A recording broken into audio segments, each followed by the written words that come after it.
Hello,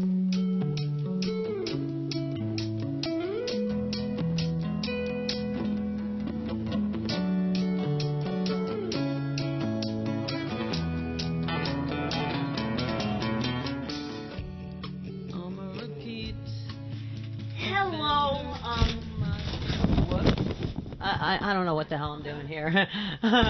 Anyway, welcome back to Rue and Who, and it's the second Wednesday in January, and it feels like, I don't know what it feels like. Do you, Phoenicia?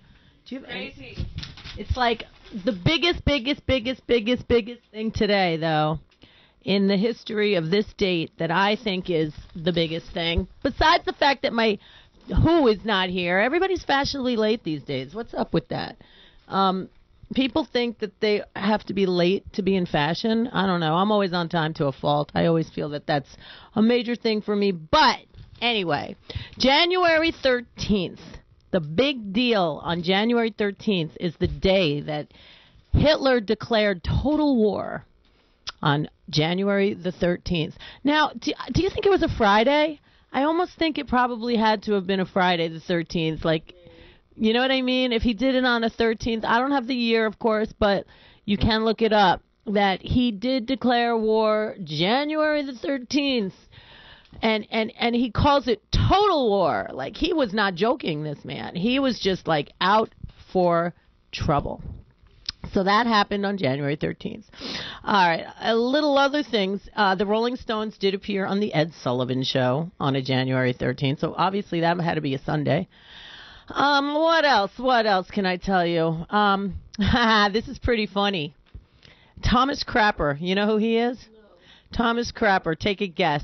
Took a crap? He actually invented the flushing toilet on January the 13th. Oh, yes. It was invented on this day in history, January 13th.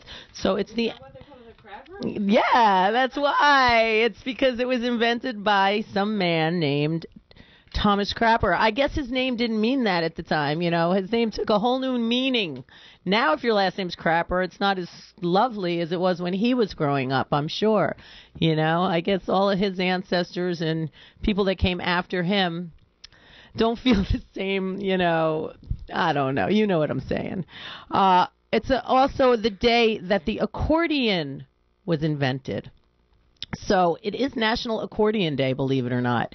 It is the day that the accordion was patented. Now, you know, patents are an interesting thing. I always think so many people invent the same things, and it's the person that comes out and does something about it that gets the credit. So the guy, Anthony Foss, he gets the credit for the accordion, so God bless that man. It's also the year, day, January 13th, that Ryan's Hope ended its 13-year run. That was one other soap opera that I actually did watch, Ryan's Hope. And it's funny that it was 13 years old and ended on January 13th. You know, me and numbers, I can't help myself. It's also, I don't know if you remember last week, it was the anniversary date of when Nancy Kerrigan got kicked by Tonya Harding's people. Well, today is the day in history that Tonya Harding's bodyguards, Sean and Derek, they were arrested on this day. 1 week later, they got busted for that act of beating up Nancy Kerrigan and making her go to Disney and have a lovely life. Yes, she got famous for that. I think she got more famous for that, for the knee injury then. I'm not sure. Today's also the day that a man named Stephen Foster, I don't know if you know who he is, but you will in a second. It's Stephen Foster Memorial Day, and actually he died on January 13th. Oops.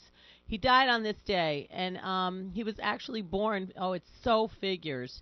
He was born on July 4th, and you know why it so figures? Because this man wrote 200 songs about America.